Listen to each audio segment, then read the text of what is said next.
So is the class able to engage with us right now? Can I Yes, of course. Have some chit chat? Yes, of course you can. You can. Some of them may only respond on chat.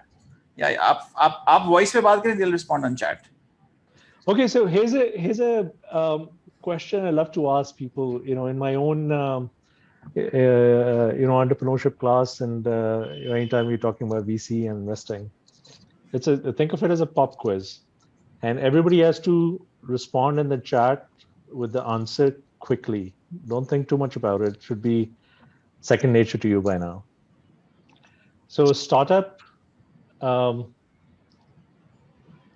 let's say you're a startup founder and you're talking to an investor, and or you're an investor, let's say, since it's a class on venture capital, and a startup approaches you. You think that the value of the startup is $400,000 for the founders, and the amount of time and effort and energy that they put into it. You're, let's say, a pre-seed investor, and you want to invest. So the value that you assign to everything that has been done thus far is $400,000, and you decide to invest $100,000 in it.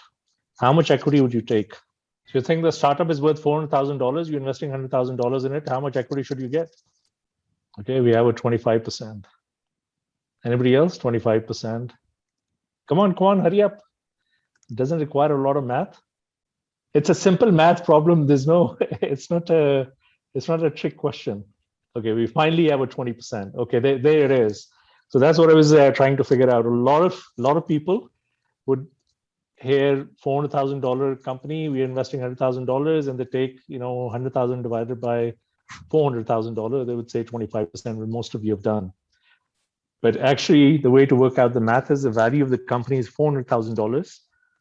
Right now, you're putting $100,000. So the value of the combined entity now is $400,000 pre-money, or the startup's value, plus $100,000 that you put in. So now the combined value of that entity in which you will be issued shares is $500,000. So you actually get $100,000 divided by $500,000. 20% is the right answer. Yeah. So yeah, if you got that right, fantastic. Okay, here's another one. If we are waiting for a couple of them to join, here's another one. So let's say you are a startup founder this time, and you go to an investor and you realize that, okay, I need $100,000 right now to, for the next 18 months or so in order to get to the next stage. I'm just making up numbers, not obviously real numbers. So you need $100,000 right now to get to the next stage, maybe spend it over 18 months, and you think you can create a lot of value in those 18 months, and then you can raise, the rest of the capital that you need. You go to an investor, and one investor offers you $100,000 for 10%. Another offers you $200,000 for 20%. Which is a better deal for you? Actually, let me make it easier. Economically, which is a better deal? Which are economically better terms? 100K for 10% or 200K for 20%, or are they both the same? So why is that? Why is that economically better for the founders, you think? क्या दोनों cases में आपकी startup को और आपको equal value assign हो रही है? So let's do the math on this. So when somebody offers you $100,000 for 10%, how much value are they assigning to your business?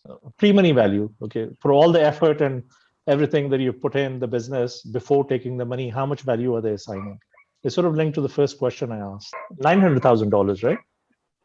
Yeah, $900,000. I'm assigning $9,000 value to you. I'm adding in 100K and I'm taking 10%. Okay? What happens in the second scenario? How much value is being assigned to you? 800K. Yeah, exactly. So by offering you something seemingly similar and attractive, यार में से 10% दे के 100K ले लो या 20% दे के 200K ले लो, most people would think that, oh, this is good. It's about the same economic value to me. So they would say, okay, 20K दे दें, क्योंकि a lot of the times you would think, okay, ज़्यादा पैसे आएंगे तो हम ज़्यादा spend कर लेंगे और ज़्यादा जल्दी grow कर लेंगे. But economically, you're at a disadvantage because by offering you something that sounds similar, they've lessened your value by $100,000 actually. And that's how, a lot of the times, VCs play games, and you have to be real careful when you're negotiating. Not all the VCs, but sometimes people do, and a lot of the investors do as well. So you just have to be careful and really understand the math. जब भी आप VC के साथ interact कर रहे होंगे, you have to look at the deal from two separate lenses. One is an economic lens. Economically is deal के merits or demerits के हैं, and second is from a control lens. Economics को छोड़े जो control की provisions हैं, जो rights आप दे रहे हैं या जो उनको आप control दे रहे हैं, how does that make sense? And oftentimes, it's not apples to apples comparisons. One is a smaller apple, another is a bigger apple. Oftentimes it's apples and oranges, and you have to sort of figure out which deal is better. नहीं, मेरे ख्याल में काफी हो गई है. काफी मवाद मिल गया ट्विटर के लिए. Let's move on. All right. Okay. So now, quick introduction. Khurram is a good friend. Welcome everybody. Thank you very much for joining in. Khurram is a good friend. I think we've known each other now for about 10-11 साल तो हो गए. I think Imran Zia introduced us, right? Yeah, long time ago. Long time ago. Around 2009, 10 time frame. Yeah, that's a time frame. Yeah. So Khurram has a very interesting background. Khurram is actually started off as an engineer, did a lot of interesting stuff. And you still have that license, Khurram? Flying license, IBA? No, I don't. So I think best for me is to actually let Khurram introduce himself. I'll just tell you that Khurram is a good friend. I think a big redeeming quality of Khurram is that he is always ready to go around town on hunt for the best burger and to debate the topic endless. So the price for this class for Khurram to come and speak to us is that we've set up a date. The next time I'm in Lahore, we're going to go around Lahore hunting down the best burgers. So that's my introduction. And I'll let Khurram introduce himself and tell you a bit about himself and how he's gotten here. So Khurram, over to you. Sure. Yeah, the simple introduction is that I'm your friend. It's an honor and a privilege to be here. Thanks for inviting me. But just currently, let me just share the associations I have right now. My full-time gig is managing a venture capital fund. It's a small $10 million fund that was founded in 2016, I believe. And the idea was to create something that is specifically focused on investing in Pakistani businesses and Pakistani founders. Aside from that, so I've been managing that since 2017. It took us about a year to structure it and everything. And there's a long story behind all the struggle with the regulators there, probably for some other time. But aside from that, I am on the board of Karandaaz Pakistan, primarily built for investing. It's I think the closest parallel that you could draw for Karandaaz would be, at least on their equity side, investment side, is to a private equity fund. And then I'm also on the investment committee for Institute Impact Asia Fund. That's also a small $35 million fund that's focused on making impact investments in 4 countries, and Pakistan is one of them. So I sort of represent the country on the IC and just bring some background experience of working in Pakistan to the IC. Karandaaz is a lot larger. It's about $250 million. And their focus is making private equity investments where there's an opportunity for impact. Then digital financial inclusion, which is primarily funded by Gates Foundation for promoting digital financial inclusion among masses in Pakistan. And then there's a knowledge management arm, and then an administrative function at Karandaaz. So those are the 3 sort of finance-related stuff. Jawwad and I actually both were on the board. I don't know if Jawwad is still on the board or not, of board and investment committee for Punjab Pension Fund. Still am. Still there. You still are? Okay. Still there. Yeah. Good. You have a lot higher risk appetite than I do, for sure. Still continuing to work with the government. So that's it. And then on a private basis, I've made angel investments in small businesses and founders that I thought were promising, but that's in a non-tech space. And these are really small investments. So that's my introduction as somebody who's associated with the world of finance. But that, honestly speaking, that wasn't my background. That's something that I've just sort of acquired the skill or experience I've acquired from the street. Basically, I'm a techie, and I was actually a pretty hardcore techie. I'm a computer engineer by training, went to McGill. And then I was, when I was at McGill, I was, part of this sort of group that would, since this is recorded, what's the right way to say it? Well, part of group that was, really, good with technology and software and sort of, looking under the hood and, changing stuff around. And from there on, I was picked up, hired by a boutique consulting firm in Silicon Valley. They sent me a ticket and my first paycheck before I'd even graduated, and asked me to hop a plane as soon as I take my last exam and go there. So I worked with them for a couple of years. Then I joined as an early employee a company called eForce, which was a consulting firm that was doing a lot of tech consulting in the customer relationship management, enterprise application integration, and sort of related domains. And there I spent a lot of time in the security infrastructure practice, built up and managed teams in the West Coast, and then eventually globally. वहाँ से then I co-founded a company called Appiance. वहाँ पे it was a quick restructuring exercise, and we spun off another company called Insight Technologies from it. And right about that time, unfortunately, I found out that my mother had a terminal disease, so I decided to move to Pakistan, and brought a lot of the work that was being done for Insight to Pakistan. And then, I shuttled back and forth for a couple of years between 2005 and 2007. And then eventually just decided to settle here and work out of Pakistan. Insight was a learning experience. It didn't go quite as well as we had approached. We invested quite a bit of money into it, but it was a intricate product, complex to sell, long sales cycle, and I didn't want to be in a position where I'd have to work again. So I decided to sort of part ways and do something exclusively in Pakistan. So for a couple of years, I did agriculture, farming, tunnel farming. So I know quite a bit about that. Then joined Lahore Stock Exchange as a CIO. They were in trouble. There was a big financial scandal. The entire management was fired. And at that time, Lahore Stock Exchange was essentially managing the technology infrastructure for the exchange. It had the underlying code that was, running the trading systems across Pakistan.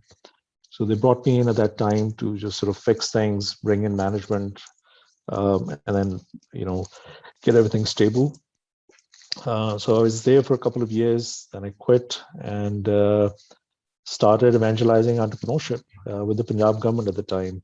So work with Shahbaz Sharif at the time, introduced him. Imran Khan was doing a lot of, putting a lot of pressure from the youth. So Shahbaz Sharif wanted to do something with the youth. So I worked with, at the time, the DGIS, I think, Muhyiddin Wani Saab, and a good friend of mine, Mujahid Sherdil, introduced me to Shahbaz Sharif. We pitched a bunch of entrepreneurs. I put together a group of technology entrepreneurs, and we went and met Shahbaz Sharif and pitched him the idea of an incubator. He liked that. Umar Saif was invited to that meeting by Shahbaz Sharif. He was there as well. So he was tasked, okay, acha idea isko karein, and I joined the board, the initial founding board. Jahanara, you might know, was on the board. Myself, Babar, Zia Imran, a couple of the guys, Brother Khushnood, we were on that board. So we put together this plan for Plan 9 in PITB.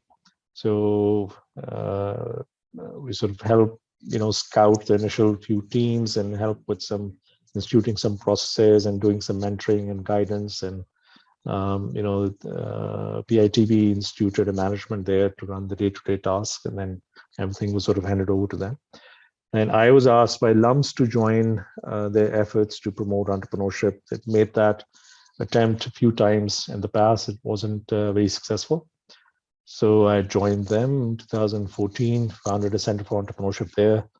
And since then, I was associated for the next probably 4 years or so with that effort. So built out the Center for Entrepreneurship, then raised money from the government to expand that into a National Incubation Center in Lahore, and then subsequently in Quetta, and found good management to sort of run with it from there on out. And then I shifted my focus. I thought the next thing to do was to introduce risk capital into this space. We've been corrupting a lot of minds, young minds, and getting them to think about starting their own businesses as opposed to going out and seeking a job. And that used to be the benchmark for graduating from a good university. कि कहाँ पे नौकरी मिली है, कितनी तनख्वाह है, और कैसे perks है. So we were trying to change that mindset and trying to convince people to consider entrepreneurship as an alternative career choice. So we'd go to job fairs and set up a stall and say कि हमारे पास नौकरी नहीं है, लेकिन हम आप खुद अपने लिए नौकरी क्रिएट करेंगे, कारोबार करें, हम आपकी हेल्प करेंगे. So that went on, but then I realized that there's not a lot of risk capital that's available in the market. And a lot of the times the startups and founders that were doing well, they were being, essentially, there was extortion going on, and they were, giving away their companies and control of their companies with small investments. And I didn't think that was the right thing to do at the time. So I decided to go to US, reached out to some old contacts and my network, did a quick short roadshow, tried to put together a fund, was able to raise the capital fairly quickly, came back, tried to spend about a year trying to structure the fund in Pakistan, working with SCCP and FBR and all, but didn't quite go anywhere. So then decided to structure it outside of Pakistan, but make investments in Pakistan, Pakistani founders. So that's what I've been doing since then. We are, I think, in the 4th year of the fund now. Khurram, which year was this when you started, when you did the pitching round? Yeah, this was 2016. 2016. Okay, great. Thank you. Yeah. And that's it. That's my introduction. Chalin, that's great. All right. So now the format for our conversation today is that this is going to be a fireside chat. I'm going to ask Khurram a couple of questions. Khurram is going to respond. And then if you have follow-on questions as a class at any point in time, please feel free to put them in chat or raise your hand and one of us will get back to you. So with that, I think Bismillah karte hain. I have a long list of questions. I think so pehla sawal hai mera. I'm at your disposal, and I hope since we don't have a fire here, I hope the fire is in the bellies of your students. The bachas, inshallah ta'ala. I think by the time we're done, hopefully it'll make a difference. So pehla sawal, I think this is the question I've been dying to ask you. You've been on both sides of the table. You've been on the talent side, you've been on the capital side. To your mind, which has upper hand, especially in the context of Pakistan. So Pakistani context, who do you think has more leverage, has had more leverage in the past, has more leverage now, and will have more leverage in the future? So let's start with that. Yeah, so from a personal, earlier on when you're young, there's a lot of, it's very rewarding to build a product, to get it out there, get your first, check against the sale of the product and grow the company. It's very rewarding. It's something you don't even think about investors. You're looking at them as people with money you just, you need in order to, fuel your business. And I'd be lying if I said that the case was any different for me. In Pakistan, when I got to Pakistan, thankfully I was in a position where I didn't have to work. So I never considered launching a startup at that stage. Honestly, I came back sort of in a pseudo retirement mode, take it easy mode, and spend a lot of time with my mother. That was my primary objective. So I didn't want to have to worry about, because all my life has been very, it's been very intense. Even at the university, honestly, I used to skip a lot of classes and just sort of cramp, towards the end. So those were, intense couple of weeks in the semesters. And then also when I started working, I think on average, I sleep very little. I sleep 5-6 hours, tops.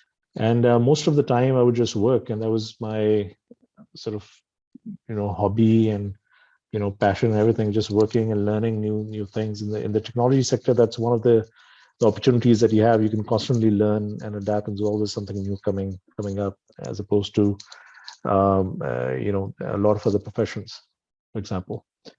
So I think I was kind of burnt out, and I wanted to take it easy. So here it was always sort of take it easy mode, and try to give back, and share whatever I've learned from outside of Pakistan, and try to sort of share that with people here in the country. And that's the mode I was in. I think Pakistan the market sort of dictates who has more leverage, right? To answer your question more specifically, right now it's or at least until very recently, it was a capital supply constrained market. So investors did have a lot of leverage and edge, and in negotiations with founders, it was a completely different negotiation that happened, let's say from 2017 till the end of 2020. 2021 those negotiations have changed, and sort of evolved more in favor of founders. एक तो capital ज्यादा available है, and चूंकि deals भी अच्छी कम होती है market के अंदर, so people, investor now oftentimes I find are competing for that deal. So good savvy founders are able to sort of recognize that leverage and get an edge and stack more chips in their favor when they're negotiating with investors. So I think now I would say that over the past 4-5 years, as this ecosystem was evolving, the leverage was more on the supply side, but now it has shifted to demand side and the founder and the startup side, which actually is good. I hope that that inspires more people to start new businesses, more competent people to start new businesses, and then eventually it'll hopefully level off going forward. Thank you for that. I think my next question is कि हम class के अंदर we've sort of, what we've done is we've walked through first a case for Pakistan. We said why should you invest in Pakistan? If you're an investor, why should you look at Pakistan? And then we looked at multiple sectors and segments के किस sector or segment में कहाँ किधर opportunity है. So from your own perspective and given the work that you've done so far, do you have any sort of favorite sectors or segments where you say यार यहाँ पे अगर opportunity नजर आती है तो for me that is I would very inclined to take a look at it. That's like a no-brainer. And there are sectors or segments where you think they're now very overcrowded and where historically maybe interest है लेकिन opportunity इतनी नहीं है. So do you have any thoughts on that? Yeah, so earlier on when we were trying to define our investment thesis, there was always a question, and there was, the VC friends that I knew, I was reaching out to them and sharing my deck and soliciting feedback, and they always used to say, okay, have a very acute narrow focus, especially for a first-time fund. And I thought about it quite a bit, but honestly, when you looked at the Pakistani market, and especially since we had already decided as part of the investment thesis, we are only going to be a single country focused fund, that narrowed the playing field so much that if we further tried to narrow that investment thesis, we would have to forego a lot of promising deals that are out there. So for example, if we said there was going to be a fintech fund or an e-commerce fund or a health tech or a net tech fund, that didn't make sense at the time, at least, back in 2016 or so timeframe when we were making that decision. So, so our investment thesis, I don't know the exact words, but it's something to the tune of, we will invest in high growth potential businesses in Pakistan that leverage technology for scale. So that was, very brief definition of our investment thesis. So very deliberately, because of the time we were investing and the kind of deal flow that was available in the market, we kept the focus very wide. But in an unstated way, we always loved the strength of the consumer market in Pakistan. It's one of our assets, and we believe that if you can come up with the product and price it right, there's a huge local market that can get you to a very large size. Right? And by the way, Jawwad, it reminds me of a very interesting story. It was narrated to me by one of the co-founders of a company when we were playing poker. That was Rang. So this guy used to work at a biscuit company and left it to start his own company for whatever reason. I think कोई altercation वगैरह हुई थी किसी के साथ वहाँ पे. And this was in Multan. And he sold a motorbike, got some oven, some trays, and started baking biscuits and selling it in the mohalla stores, right? And gradually kept adding biscuits and toffees and lollipops and candies and chewing gums and things like that. Very inexpensive items, oftentimes packaged in small, 1 rupee, 2 rupee, 5 rupee sort of range. And along the lines, and this was not a sophisticated company. The man was not very sophisticated. He was just street smart. He knew how to build a business. He knew what to focus on and how to prioritize business, right? So to give you an example, he, when he was looking to brand the products, he's a very avid cricket fan. So he loved Herschel Gibbs. And he told, somebody in the company, yeah, Gibbs ke naam ka brand bana do ek. And, later on, they found out that Gibbs ke spelling bhi sahi nahi the. Or GIBBS ki jagah GIBS, kar diya tha, for example. And they, this conversation took a span of about an hour or so. So I'm just trying to condense that. It's a very fascinating story. But eventually, so the way he did branding was कि किसी बच्चे की तस्वीर पकड़ी और biscuit का नाम नन्ना बिस्किट रख दिया और इसमें चीनी ज्यादा डाल दी और ये बच्चों को बेचना शुरू कर दो, बड़ों के लिए चीनी कम कर दी, वो थोड़ा ब्रांड ज्यादा कर दिया बिस्किट में, ये बड़ों के लिए बेचना शुरू कर दो. This is how he sort of evolved the business, not with focus groups and LUMS or IBA kids coming in and doing management consulting for him. So very Jatka style. But what blew me away was his revenues.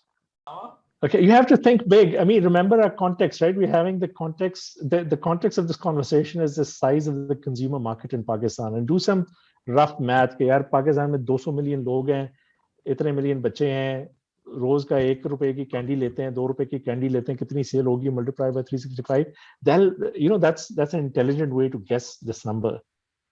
And I was blown away. मैंने कहा choice आप वाकई बंदा इतना खरीदने वाला इतना, कहते हैं आप भी मेरे कस्टमर हैं.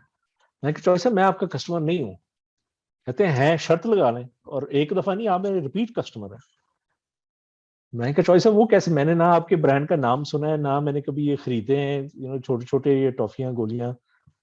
कहते हैं खुर्रम साहब कभी बेकरी गए हैं और 95 रुपए की चीज खरीदी है, 100 रुपए का नोट दिया, आपको कभी 5 रुपए वापस मिले हैं? मैंने कहा नहीं यार, कभी कभार कैंडी शैंडी देते हैं. कहते हैं मेरी कैंडी होती है. तो I didn't even know that, and I'm buying, every time I make a small trip to a grocery store and there's a change owed to me of 1 rupee or 2 rupee or 4 rupee or 5 rupees, I get handed over 1 or 2 candies. So I'm his customer and I'm his repeat customer. And I was really blown away by that.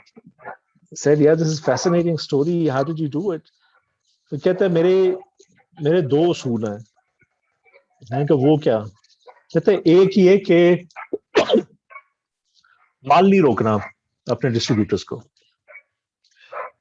मैं कि अगर कोई पैसे ना दे रहा हो और पैसे नीचे लग जाए तो फिर क्या करते हैं? वो कहते हैं जो पैसे नहीं दे सकता उसे मैं और माल फेंक देता हूँ, तो वो माल आगे से बेचेगा, पैसे कमाएगा, तो मुझे पैसे वापस करेगा ना। ये उसकी फिलॉसफी है, उसका वे ऑफ थिंकिंग है। I don't know as business IBA business students, how you read that, but it's the distribution philosophy or management philosophy of somebody who's running a $200 million business. तो मैंने कहा दूसरा क्या है? दूसरे क्या है, डिस्ट्रीब्यूटर्स को मैं ये फेवर तो करता हूँ, लेकिन मैं कहता हूँ कि अगर मैं किसी दुकान पे गया और शेल्फ के ऊपर मेरा प्रोडक्ट ना पड़ा हुआ तो मैंने गोली मार देंगे। कहता है भाई ये मेरी दो फिलॉसफी है। So anyway, it was a very long, interesting story, and I wish it was recorded and we could share that. But anyways, my point was that strength of the consumer market in Pakistan cannot be underestimated. If you can build the right product, if you can price it right, recognizing that you want to sell to 200 million people and everybody should be able to afford it, and third, you can ensure its distribution and reach, that it's everywhere and everybody who needs a product and can afford the product can also buy the product. You've got a successful business, right? And physical real world mein ye karna obviously challenging hai, and it's taken this company 20 years to get where it is right now. But digitally online technology space ke andar ye karna relatively aasan hai. Kam se kam jo distribution ka aapka challenge hai, that's a lot easier. You have to just come up with the right product, price it right. Distribution आपके लिए ये Play Store, App Store, Internet, it solves to a very large extent. You just need to, leverage that intelligently. And that's that we believe in that also. In some of the companies that we invested in, that's what we liked about them.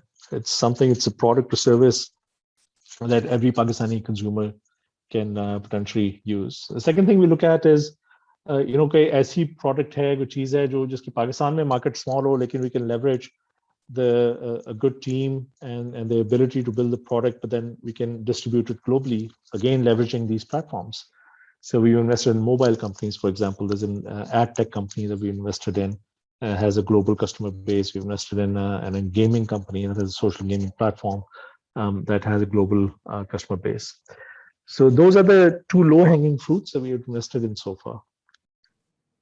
Sorry for the long-winded answer, Jawwad. No, that's good. Feel free to cut me off anytime you want to move on to the next one. As long as you keep on telling these entertaining stories, I think we're all good. Yeah. I really like it. Yeah, if I don't find my product on the shelf, I'm going to send one your way. That's a good one. अच्छा, मुझे एक बात बताएं. This is just out of curiosity. You said you had exposure to agri. You've done work on the agri side. And Yeah.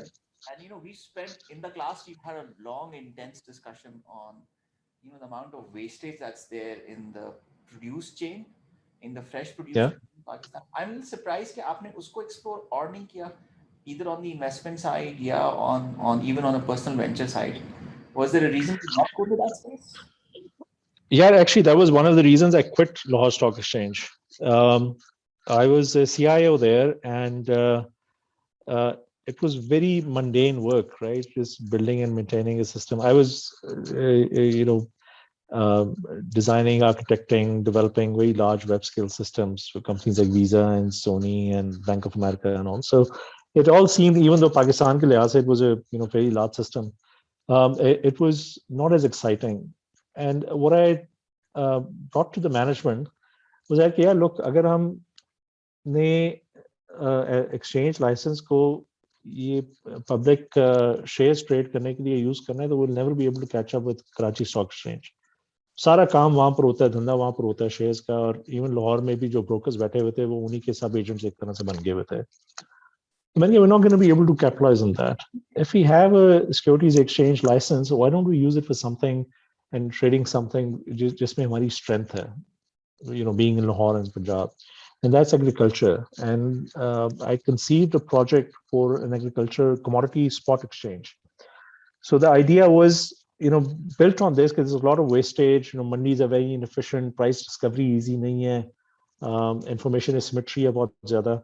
So how do you address all of that? And the plan was to build a network of accredited warehouses where anybody can become part of the ecosystem by building or introducing, injecting their warehouse space or any storage space, as long as it conforms to some basic requirements of security and airflow and plinth height and इस तरह की चीजें.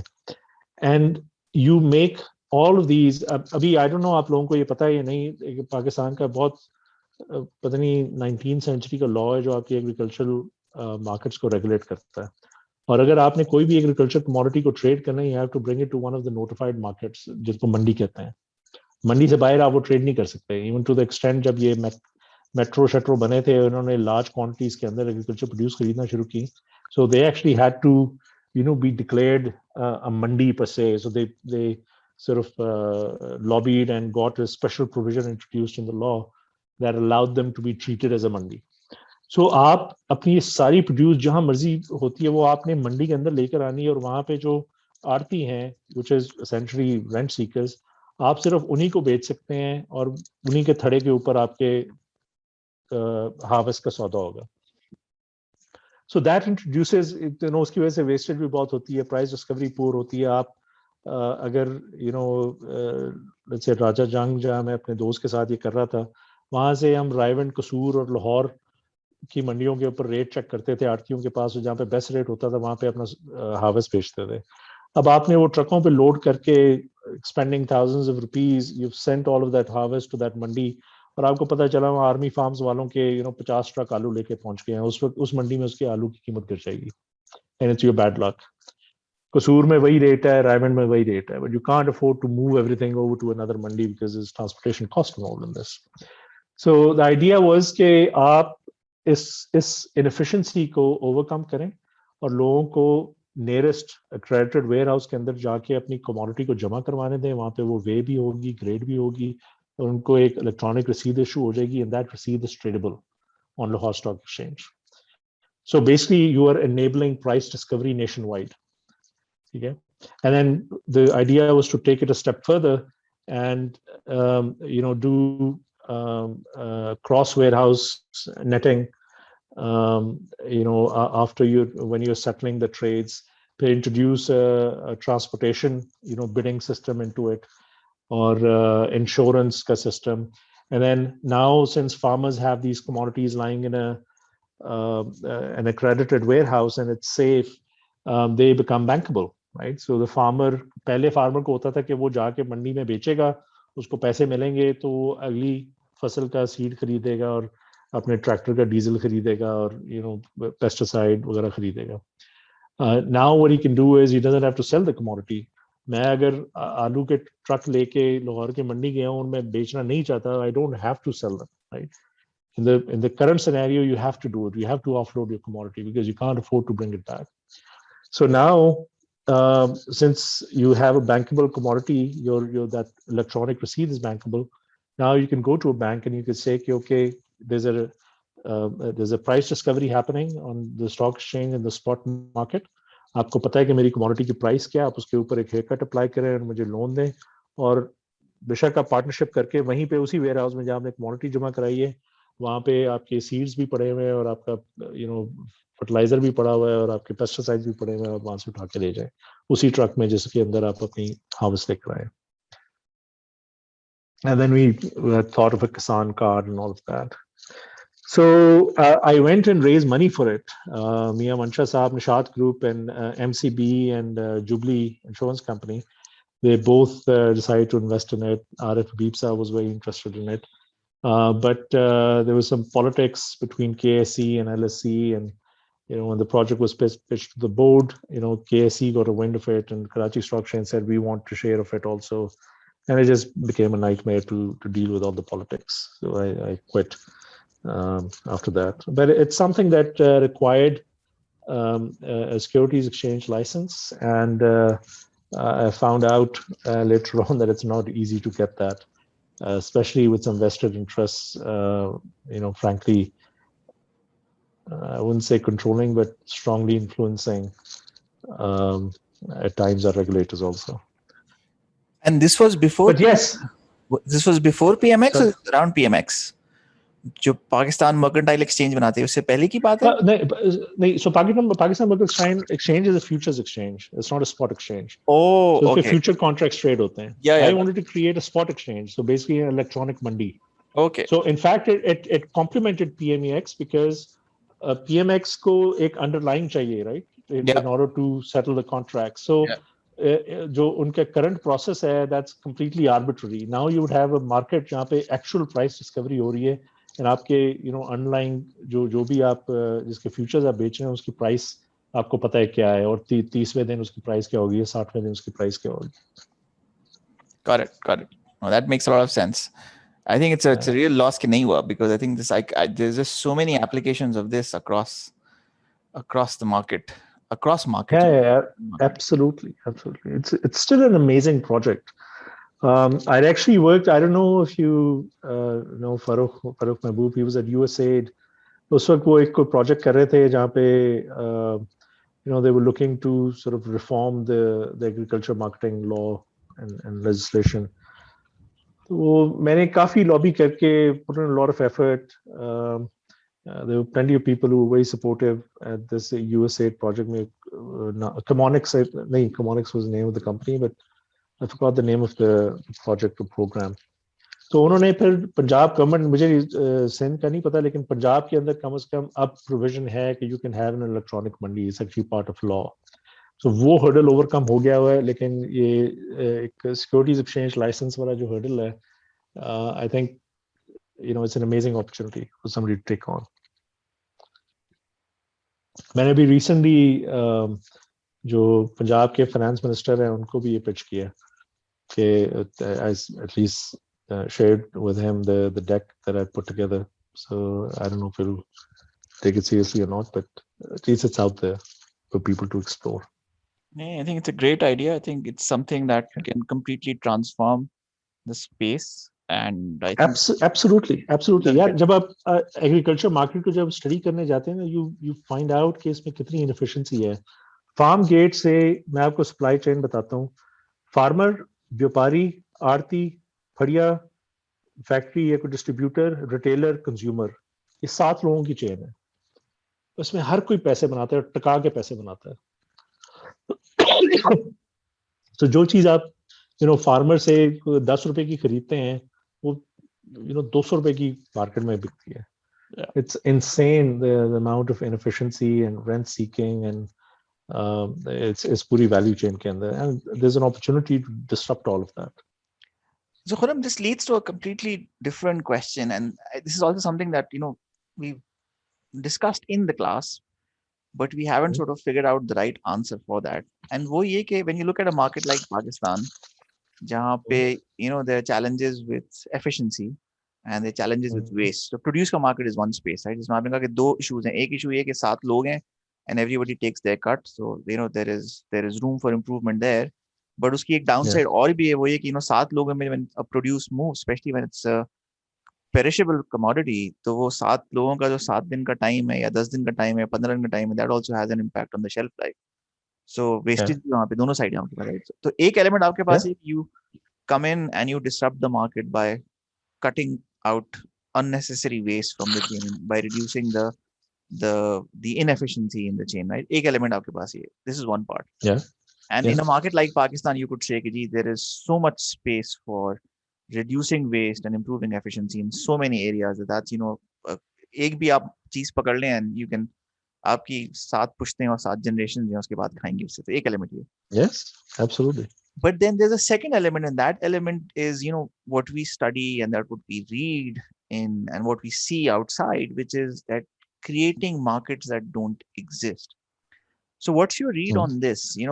If you were to build a fund, or even if you're a founder, should you focus on spaces where there's room for improvement, where you go up against established incumbents, powerful incumbents, or do you look at spaces where markets don't exist, where nothing's there, so you would write your own rules?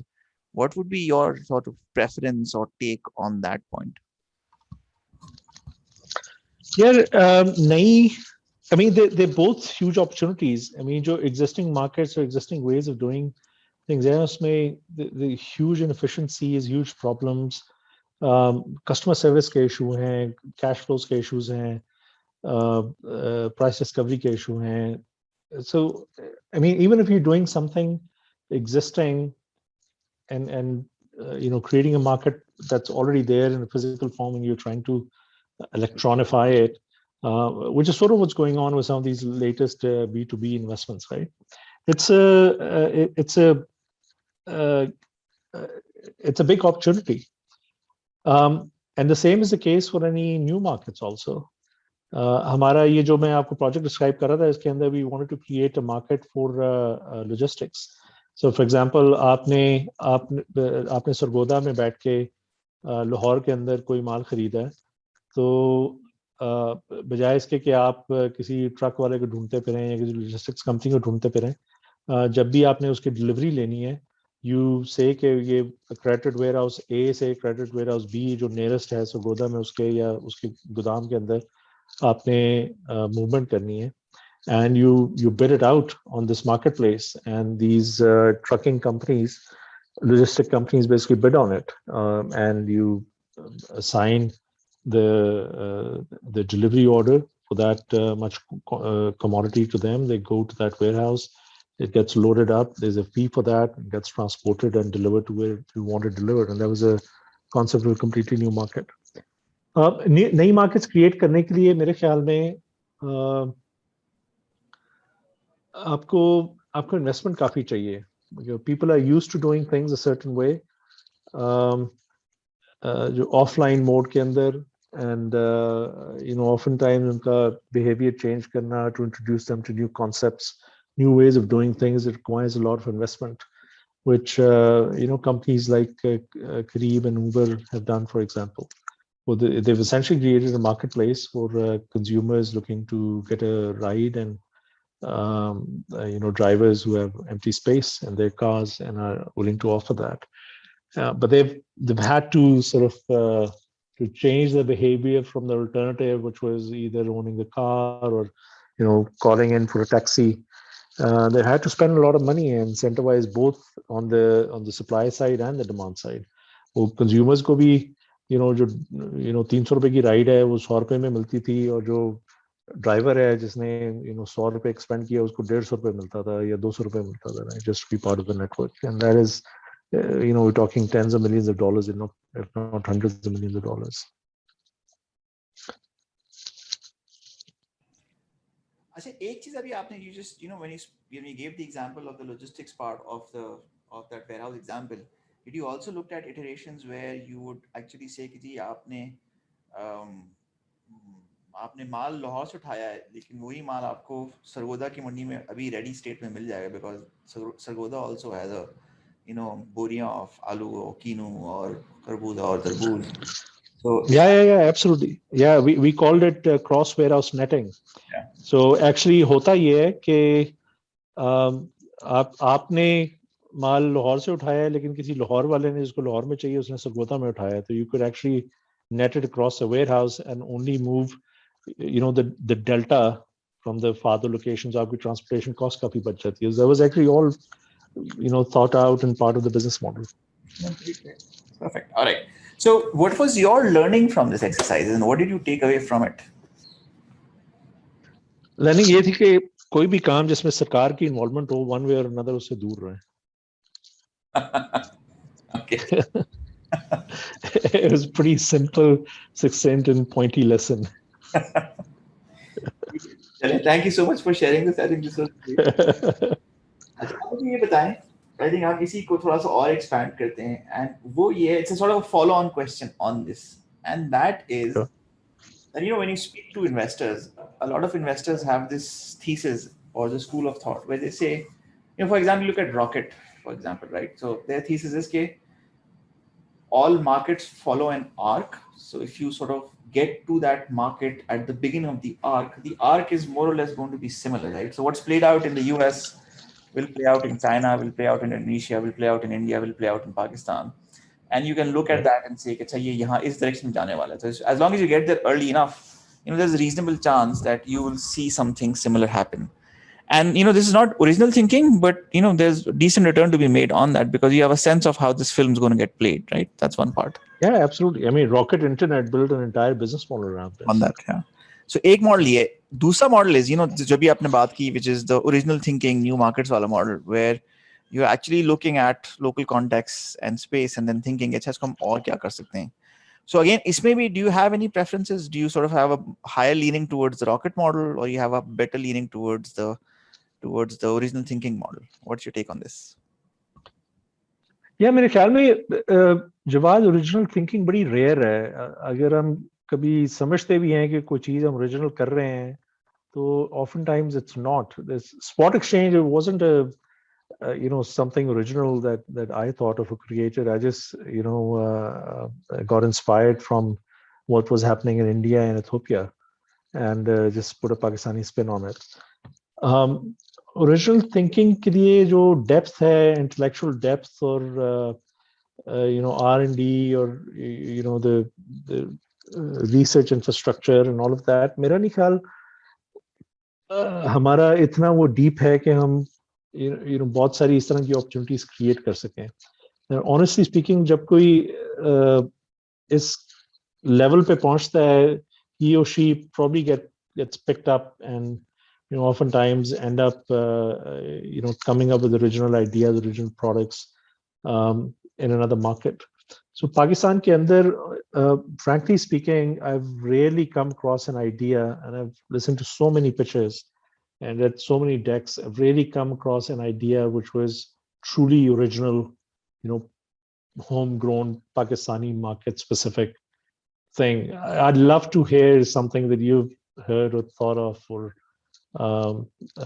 know of a company that you would say is a truly original idea. At least I can't recall any. So they're all like different forms. कुछ ज़्यादा evolved होते हैं, कुछ बिल्कुल ही copy paste होते हैं mature market में. It all depends on that curve, right? Sometimes that curve is very mature in another market, and you are starting off towards the early part of the curve, or sometimes that curve is really in its earlier part of formation, and then you pick up on it. I haven't come across anything that's truly original, and it might just be my shortcoming or lack of exposure. No, I think you're on the money on there. But I think I have another paradox or complex or challenge around that. And that is, at least in my limited experience, and when I think of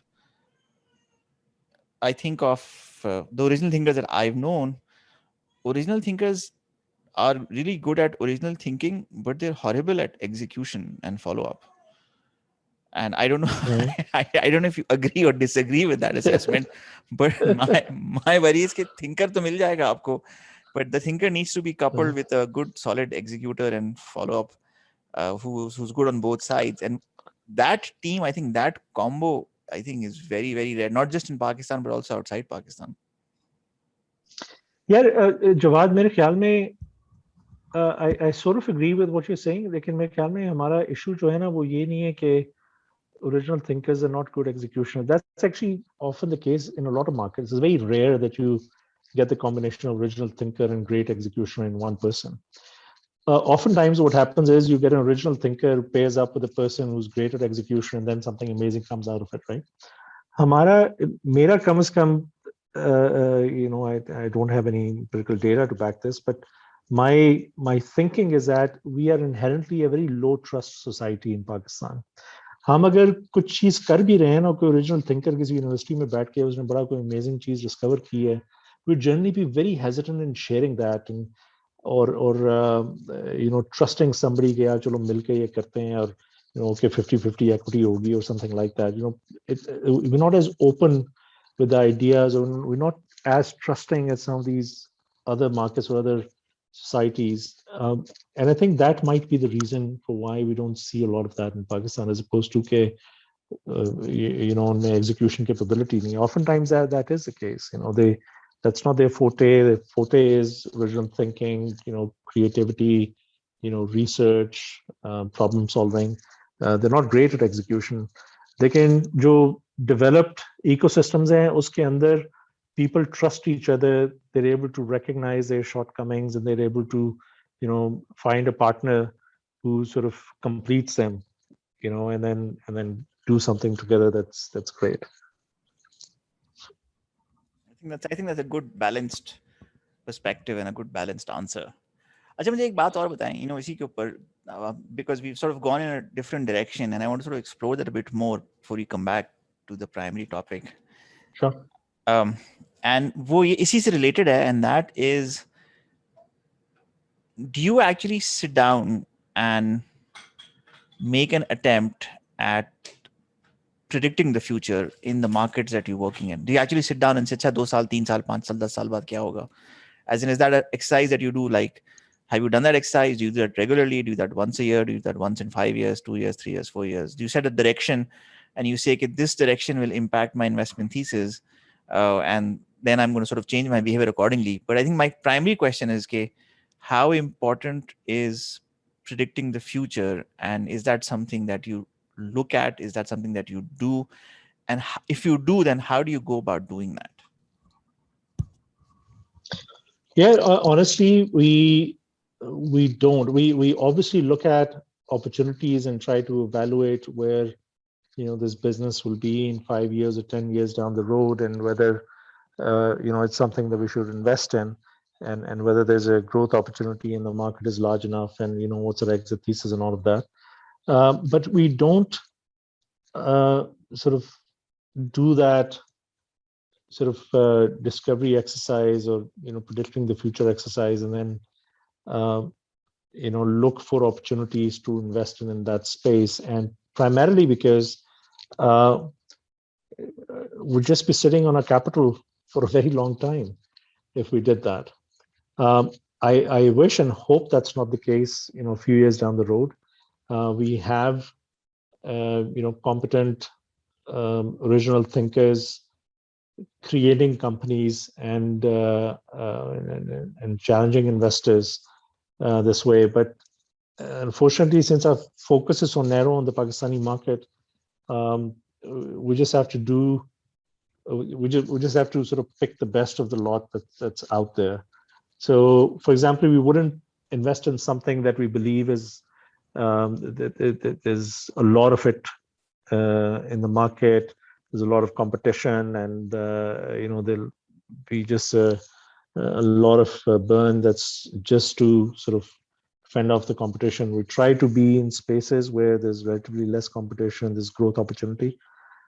But honestly, as far as we are concerned, we don't think about, okay, how do we think that people will need to be sent to Mars, 20 years down the road, and let's find an opportunity that's working on, creating a returnable rocket, for example. We haven't done those kind of exercise, if I understand your question correctly. No, that's fine. That was the exact intent. Not so much with respect to Mars, I think, but more with respect to, where is this market heading and where it's going, and what's going to be important to it in the next 5 to 6 years or 10 years. And then, so, for example, jo aapne bhi baat ki na, you spoke about the spot market for tradable receipts. And and the role flow of information is going to play in that. I think ultimately, somewhere in the next few years, it will become a reality. And inshallah, hopefully, I think you'll become an even richer man. And then you will treat me to more burgers in Lahore and Karachi. So, yeah, okay. So if that's what you're talking about, that is something that we do. We've in fact often thought about seeding ventures ourselves where we believe there are opportunities. But those are not sort of defining a new future or frontier sort of opportunities. It's just recognizing an opportunity existing in the market. So learning from what is going on in other markets and trying to introduce it here because nobody else is doing it. So that is something that we do. Yeah, that's what I meant. That was my intent. Yeah, that was my intention. Yeah, absolutely. Selling good. That's great. अच्छा, अब मुझे एक बात और बताएं.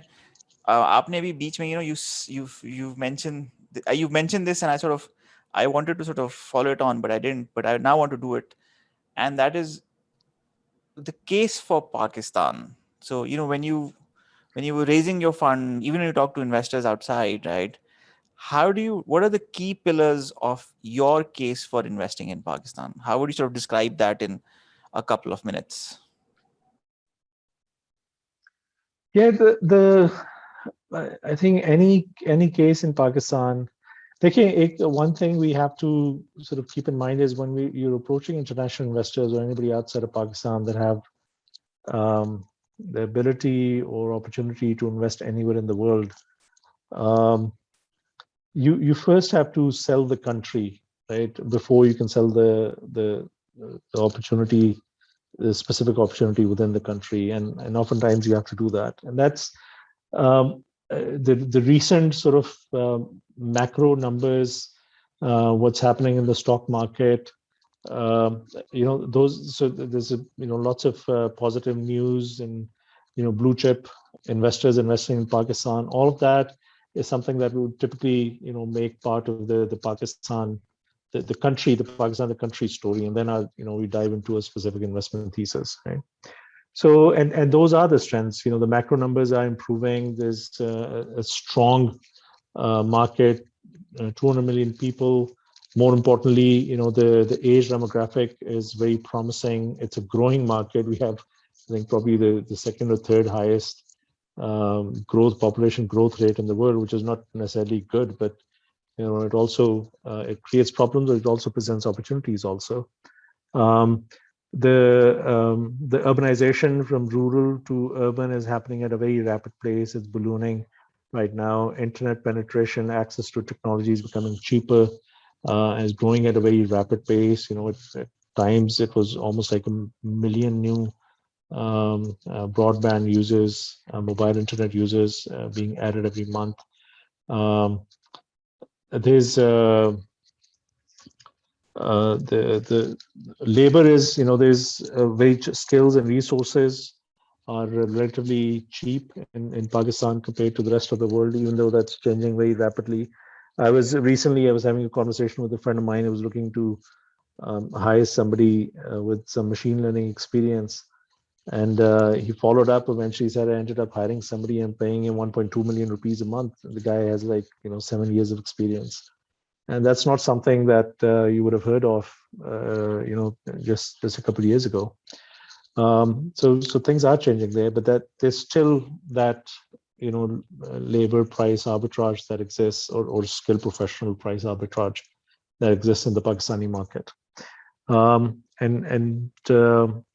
There are plenty of comparables in the region, like MENA and India and Indonesia, Malaysia, Vietnam, where you can sort of cite stories of what was happening in the ecosystem a few years ago and demonstrate that Pakistan is just lagging. That curve that you spoke about is sort of true for these opportunities, the venture investing opportunities also, right? So it's sort of a similar trajectory in other markets, and you make a case, okay, Pakistan is not quite there yet. It's in the beginning phase of the curve, so we ought to ride that curve to its peak. So all of that is essentially part of our Pakistani pitch.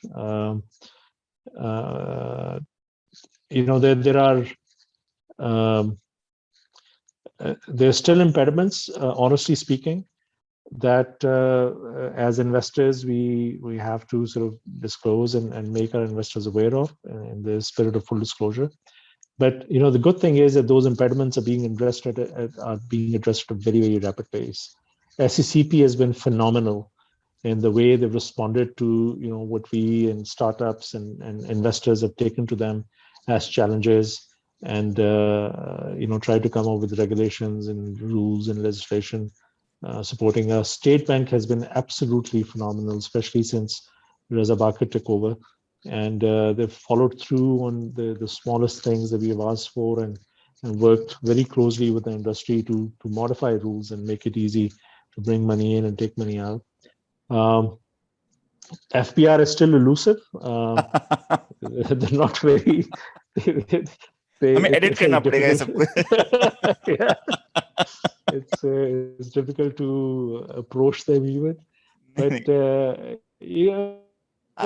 but लेकिन उसमें भी थोड़ी सी progress हो रही है. For example, there's special technology zones जो create हो रहे हैं. इसमें sort of blanket exemptions हैं income tax वगैरह की इस तरह. So these are all positive developments that are taking place in the ecosystem that eventually over the next couple of years will put us at a level playing field. Because all of these things matter, right? Investors still worry about, if I invest in Pakistan, what happens if we get into a litigation, right? Is it going to be a 25-year long battle to settle the case. Where I invest in Pakistan, will I be able to easily take my money out of Pakistan? Do I know what kind of taxes will I have to pay at that time? So these are all legitimate concerns. Yeah. Will I be able to, exit a company or make a trade sale of a Pakistani company? I mean, because a lot of the times the precedent's not there, or where it is, the entire government infrastructure from the prime minister down to, the section officer was involved, invested in that transaction. To get a small IT company, acquired for, let's say $50 or $100 million is going to be an interesting journey. And we still have to tread those paths and give comfort to people that can easily be done. But we are getting there very swiftly. That's true. No, you're very right. I think I completely agree that both State Bank and SECP have been phenomenal, especially over the last 2 years. The progress that's been made. I think I hope and I suspect that inshallah, I think one day would come that maybe FBR will also walk the same path. FBR, I think there's a central issue is what you highlighted earlier. There's a huge issue of trust on both sides of the table. वो हमें चोर समझते हैं, हमने चोर समझते हैं. I think वो चोरी में जना बात नहीं कर पाते. But I think with State Bank and with SECP, we've overcome that hurdle. One day, I think we'll do the same with FBR also, inshallah. Yeah, they try to make all these regulations thinking everybody is corrupt and evading taxes, or trying to earning back money. But that, yeah, okay. It's like just because चाकू जो हैं वो आलू काटने के लिए भी इस्तेमाल होते हैं, कत्ल में भी इस्तेमाल होते हैं, तो आप every time you go to buy a चाकू from a store, जैसे कि अपना पूरा KYC करवाएं और हमें अपना डिपॉजिट दें और ensure करें कि आप किसी को कत्ल नहीं करेंगे, right? So it's that kind of stuff. Yeah. That's true. You have to facilitate and you have to focus on enforcement. जो गलत कर रहा है उसको पकड़ें और कड़ी सजा दें, चौक में लटका दें, उल्टा जो मर्जी करना करें. Again, regulation should be enabling as opposed to deterrence. That's true. अच्छा, मुझे एक बात बताएं. This is sort of like I shouldn't ask this, but given our relationship, I think I have to, because we've spoken to the bachas about this a lot of times. And please, if you don't want to answer this question, please say no, Jawad. We'll take this offline. बाद में बात करेंगे इसके बारे में. Okay. मुझे ये बताएं. This is a really interesting question. When you first raised funding, right, for 47 Ventures, did you, in your mind, in your opinion, did the people you raised money from, did they give the money to Khurram Zafar they knew? They give the money to the pitch deck? They give the money to the opportunity, or they gave the money because of patriotism? Which one of these factors do you think were responsible for the ability for you to raise funding quickly? You mentioned that specifically, jaldi se paise aa gaye. Yeah, I don't think it's any one thing, honestly. I think credibility of people, their background, reference checks, it certainly matters. It's probably one of the most important criteria when people are writing you checks. Also, the merit of the investment thesis, the opportunity, how you sell it, matters. But honestly speaking, in our case, it was, conviction about Pakistan also had a role to play. Because हमारे जो anchor investor हैं, that is he's of Pakistani origin. And, I'm sure at the back of his head was, something to do with giving back to Pakistan, being from here.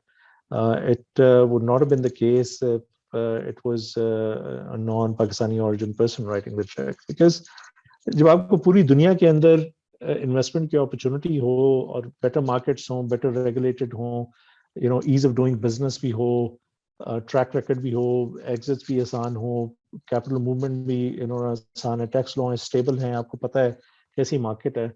I think you need that conviction bit into the country and some, or what you call loyalty, to be a part of that decision making. And that was certainly the case in our case also. And I'm sure in the case of a lot of other people who are raising money and a lot of the funds that are investing in Pakistan, I won't be surprised if a lot of the capital came from people who are of Pakistani origin or have something to do with Pakistan one way or another.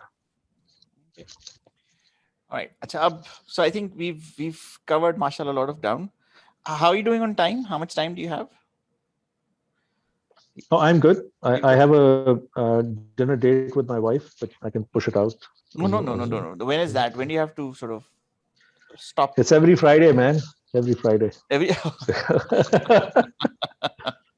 But we can go another half an hour easily. No Take it, problem. perfect. Now I just have a couple of quick questions, and then we'll I think ask the class also for their questions and queries. I think एक जो सवाल है वो सवाल ये कि when you think in terms of layering your investments, right? This is the question. जो मेरा पहला सवाल था जो मैंने आपको भेजा था, which is, there's a gentleman by the name of Clint Crover, and he runs a fund called Ulu Ventures, and it's actually inspired by Ulu, as an Ulu, the wise owl. So that's the origin of the name for him. So Clint, made a really interesting presentation, and in which he said, "Ke I ran a model, and in that model I looked at two schools. One school is ke सारे पैसे seed stage पे लगा दो. So invest, create as broad and as diverse an exposure at the seed stage as possible. Versus a second strategy, which is, you pick the winners, so you feed the winners and you sort of starve the losers." So his take was, second model is कि जी आपने पहले seed में लगाया, pre-seed में लगाया, फिर seed में लगाया, फिर A में लगाया, फिर B में लगाया, C में लगाया, D में लगाया, right? And these are the companies that are winning on your behalf. And his take was, and his model was, and he sort of ran the numbers through the US side. His thought was, he said कि जो distribute all your capital at the seed stage, his thought process and his numbers and his math indicated that was a superior strategy than doing a layered strategy where you do pre-seed, seed, A, B, C, and D in a specific business. So what's your thought and take on that? That's interesting. Yeah, look, I wish our market was so mature and we had so much data. Where was it that we could do this kind of analysis? But unfortunately, we don't. Yeah, okay. So I have a few thoughts on that. First, I think that approach only works in mature markets which are not demand constrained. So where there's ample supply of startups, good startups, investable startups that you can invest in, and you could deploy all of your capital across, I don't know, 100 startups. You have $100 million funds, maybe you invest, or a $10 million fund, you invest across 100 startups, $100,000. I think it won't work in Pakistan, frankly. I think Pakistan if you take that approach, you'll end up investing in a lot of kachra, and you don't want to do that, because remember, as a fund manager, you're also constrained in your investment period. Every fund has a investment period and a harvest period. So आपको typically जैसे 4 साल के अंदर अपना capital deploy करना है जो आपने commitments वगैरह ली हुई हैं.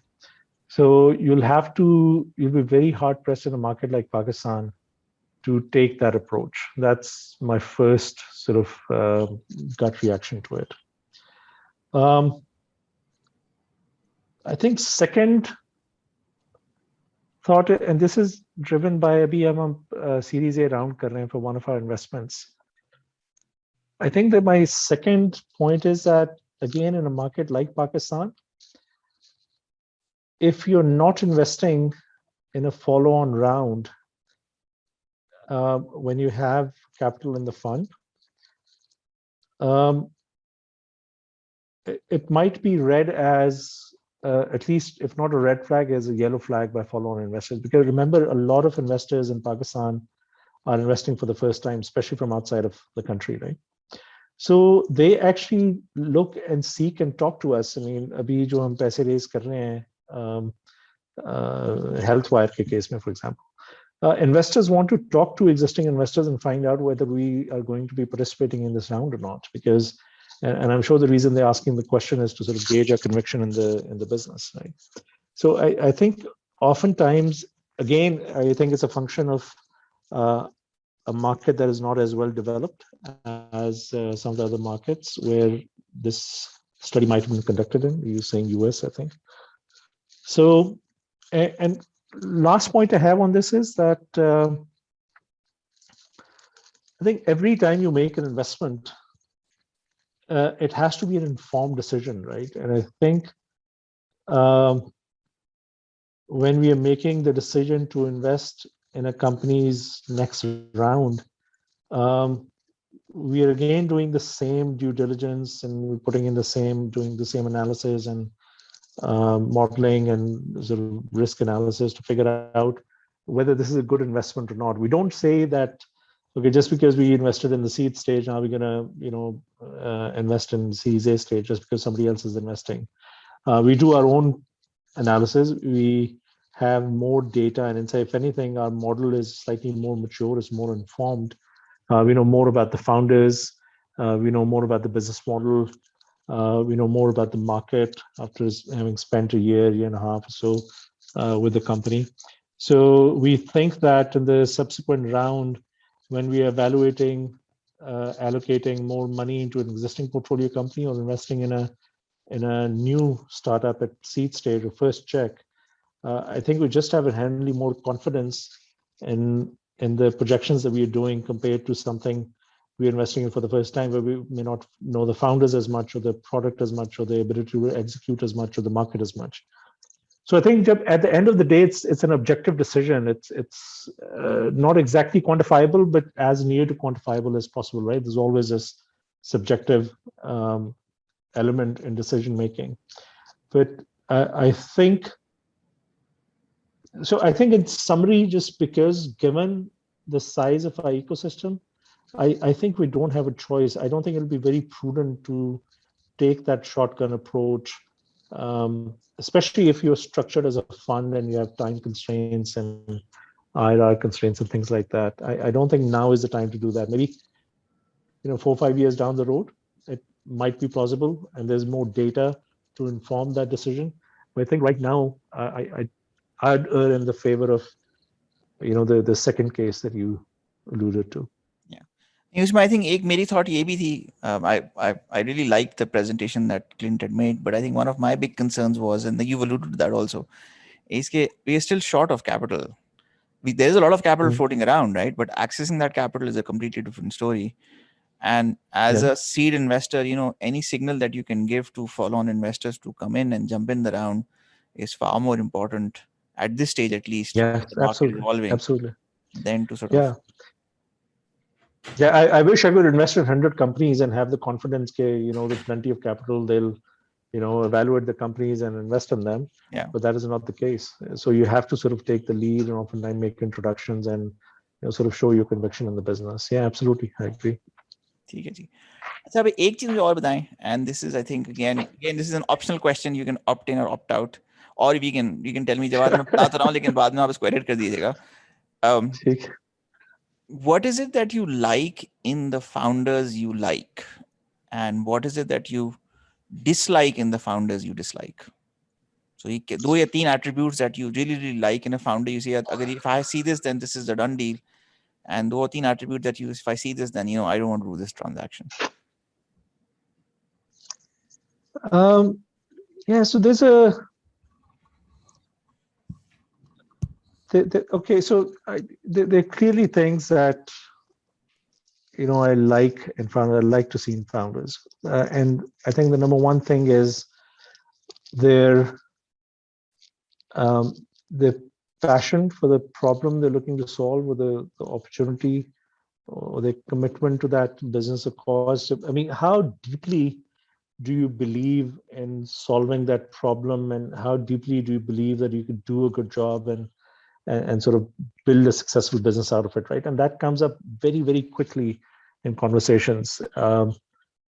You don't have to. Maybe my poker skills help here. I don't know, but oftentimes I think even for any layman, when you're having a conversation with somebody who is pitching you a business, I think a 5-minute conversation में एक reasonable degree of assessment कर सकते हैं यार, does this person even believes him or herself in the opportunity that they're chasing, right? Do they believe that they can actually build a $1 billion company, $100 million company, whatever it is they're pitching to you? I think that's the number one thing you try to fish for when you are talking to founders. So, and that's, as personally and for a fund, that's very important. We try to make that assessment. I think second number pay, which is again, I think a consequence of the first one, that when you really believe in solving a problem, and part of the ways your conviction comes across is how deeply do you understand the market, right? And how deeply do you understand the existing way people address that problem, the players in the space, the competition, either direct or indirect, knowledge of the space. So, for example, I gave you an example of this agriculture spot exchange. When I would pitch that, I went to mandis and tried to understand how things get done, right? I saw auctions of different commodities. के आलू किस तरह auction होता है और चावल किस तरह auction होता है. चावल की auction में आप ढेरी के ऊपर चादर डाल के व्यापारी आके उसके नीचे हाथ डालते हैं, and then they tap each other's fingers. It was really like a fishy thing, I thought was going on. And then later on, I found out that they're just colluding on price and giving you an impression that they're just, coming out and assessing the commodity and giving you an independent price, but they have this way of, tapping on fingers and palms and wrists and communicating कि ये price हमने देनी है जाके, and so that everybody gets the same price. So, I mean, these are things that you can't learn from the comfort of an office, right? So you really, really have to understand the market and how things work. And again, that is very quickly to assess with founders who've been at it for a while.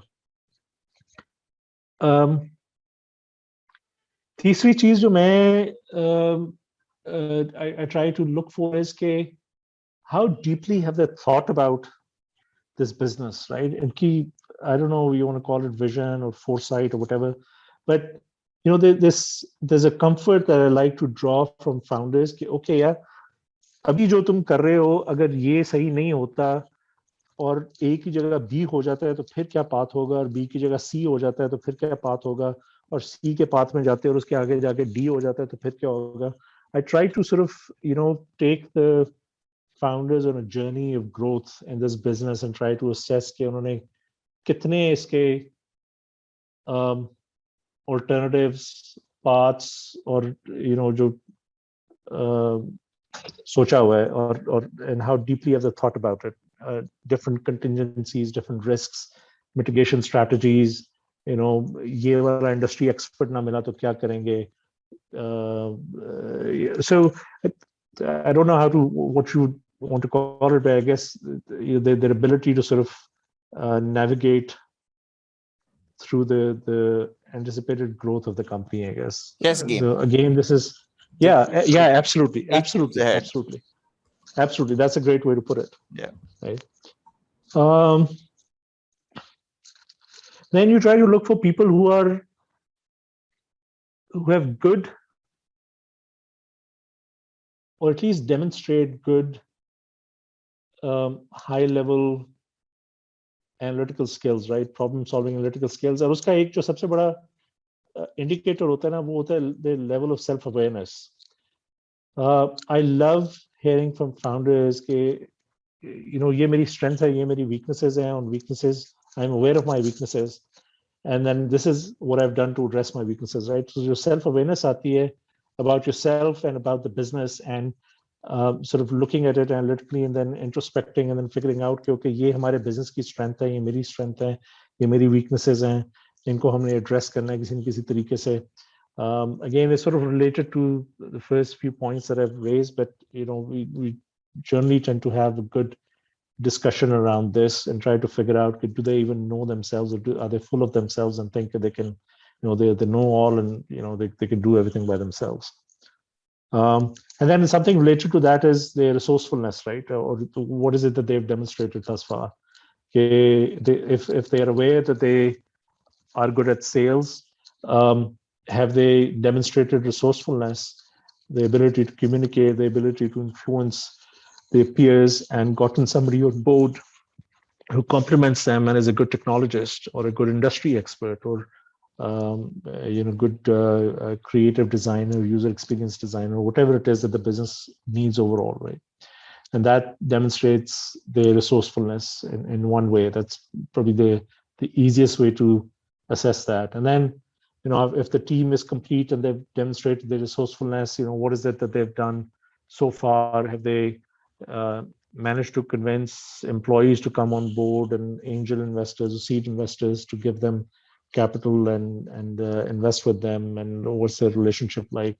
So we try to gauge, whether, despite the fact that they have all of those attributes, are they resourceful in their own right, or are they going to be very dependent on us as early investors on that? And I have to admit that we don't find a lot of founders that get very high marks in that area. This is often something that is lacking in a lot of the founders that we work with. But then, that's where we come in, and that's where we say, okay, at least, for the time being, there's a, if we believe that the person has the ability to learn and can grow to that position where they can sort of carry this by themselves, and we say, okay, we'll come in, we'll lend some early support.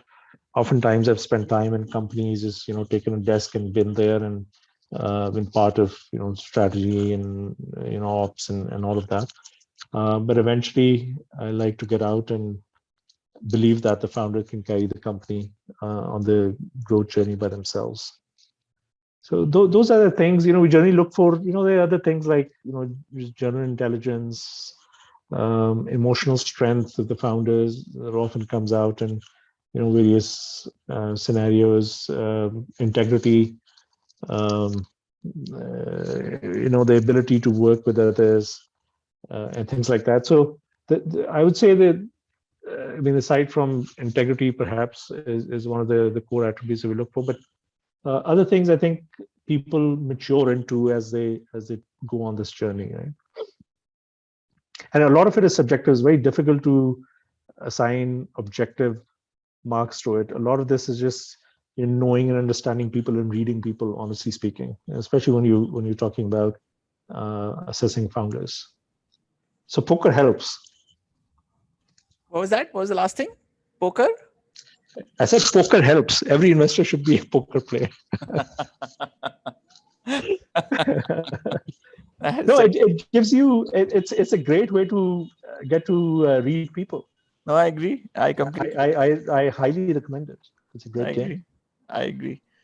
I completely agree. I think in my family the tradition was bridge, so we used to play bridge, and yeah, again another wonderful game. Yeah, absolutely. It was a beautiful game. उससे बड़ा फड्डा होता था, अलग बात है नहीं. It was not looked upon favorably, but कि बच्चे किस काम में पड़ गए.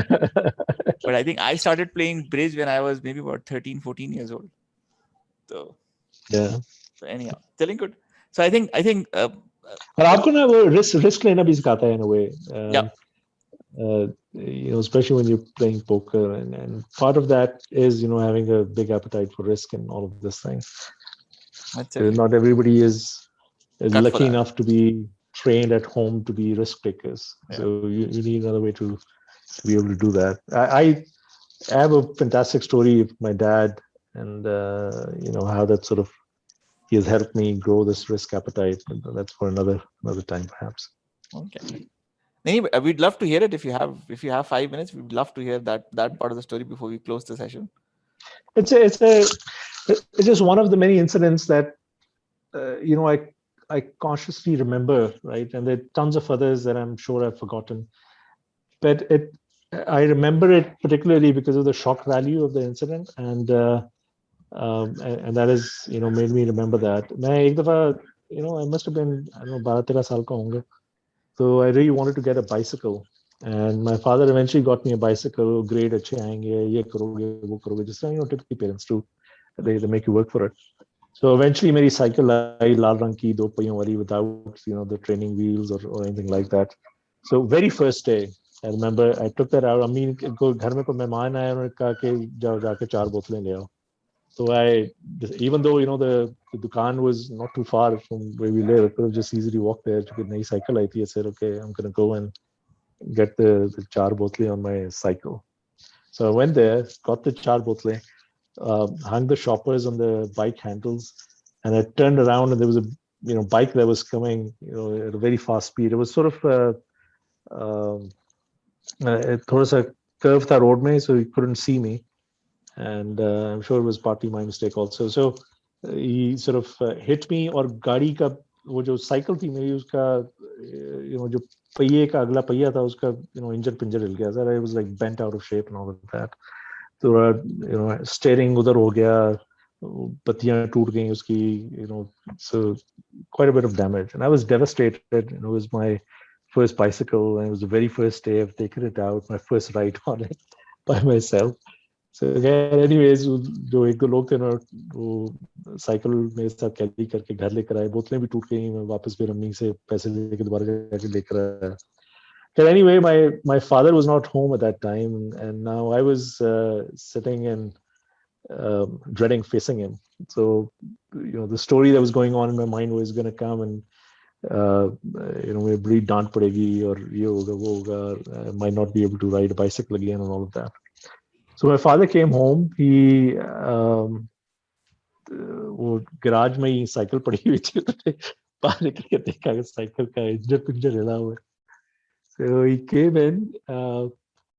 अम्मी से पूछा कि क्या हुआ है. उन्होंने बताया कि इस तरह एक्सीडेंट हो गया था, बाइक लगी थी. एंड उन्होंने पूछा खुरम ऑल राइट. तो मैंने कहा हाँ जी, I am all right. I was waiting for the lecture. तो उन्होंने कहा कि चल साइकिल उठा गाड़ी में डाल. तो मैं कि क्यों? कहते हैं जाकर रिपेयर करा कर आते हैं.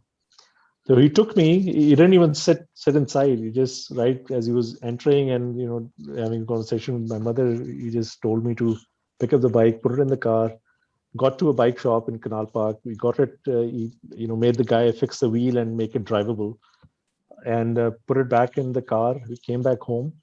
और गाड़ी से घर हम पहुंचे. He didn't say anything. ऐसे कोई गपशप वगैरह होती रही. And we got home. He asked me to take the bicycle out. तो वो bicycle बड़े एहतियात से निकाल के स्टैंड पे खड़ी की, and I was walking inside. कहते हैं अंदर नहीं जाना, अभी बैठ साइकिल पे और पूरे इलाके का राउंड लगा कर आओगे, मैं इधर ही खड़ा हूँ. And I was like very surprised. Why is he making me do this after this experience? So I did that. Whatever he told me to do, I took it out, went on a round, came back. मैं कहा सब ठीक ठाक है, सही है. मैंने कहा हाँ जी बिल्कुल सही है. एंजॉय किया. हाँ जी एंजॉय किया. तो फिर he then told me later on, कभी कोई बात हुई होगी कि अगर उस वक्त तुम डर जाते और इसको अपने दिमाग पे सवार कर लेते, you may not have been able to ride a bicycle again. I just wanted to make sure that you knew that it was okay to fall down and fail, and then you can still get up and still enjoy life and all of that. It's one of the many stories that I remember from my childhood that I think has played a large role in me sort of developing a risk appetite and just appetite for failure in life, which is I think very important both as an entrepreneur as well as an investor, especially if you're investing in a high risk asset class like venture capital. Yeah, that's certainly true. That's a good story. I think a good story. I think it's a very, very good point for us to wrap up the session. I think before I close the session, Bachas, any sawalat from the class before we let Khurram go and enjoy his dinner with his family? I think Karachiites are very, quiet people. नहीं, ये I think ये अभी बच्चे भी वो नहीं खुले नहीं है. जब ये खुल जाएंगे ना तो I think we get a better sense. But Khurram, thank you so much. आपका बहुत बहुत शुक्रिया. I think this was a lovely chat. I had a lot of fun. I don't know if you had a fun. But I had a lot of fun. I did. I really enjoyed it. I think it was a good chat. Great conversation, great questions, and it was good to sort of think about them and articulate some of the things that are perhaps implicitly in your mind a lot of the times, but oftentimes you don't get an opportunity to sort of put it out there in words. So I'm glad we did that. Thank you very much for this. I'm also glad that you agreed to the recording, because मैंने मुबारक से भी कहा था कि we don't have these conversations often enough, especially the heart-to-heart ones. And I think Yeah. there are people out there who would benefit, not just the students at IBA, but there are other people, other founders, other investors out there who would benefit from hearing this. So I think really happy for your consent कि आप record भी कर लें और share भी कर लें. So really appreciate that. Sure. Challenge great. Thank you so much, Pleasure, Khurram. sir. Thank you, sir. Thanks for having me. Yeah, but just you guys stay. Let Khurram go, and then we'll have a quick wrap-up session after Khurram's gone. Thank you, sir. All right. Thank you. Allah Hafiz. Allah Hafiz.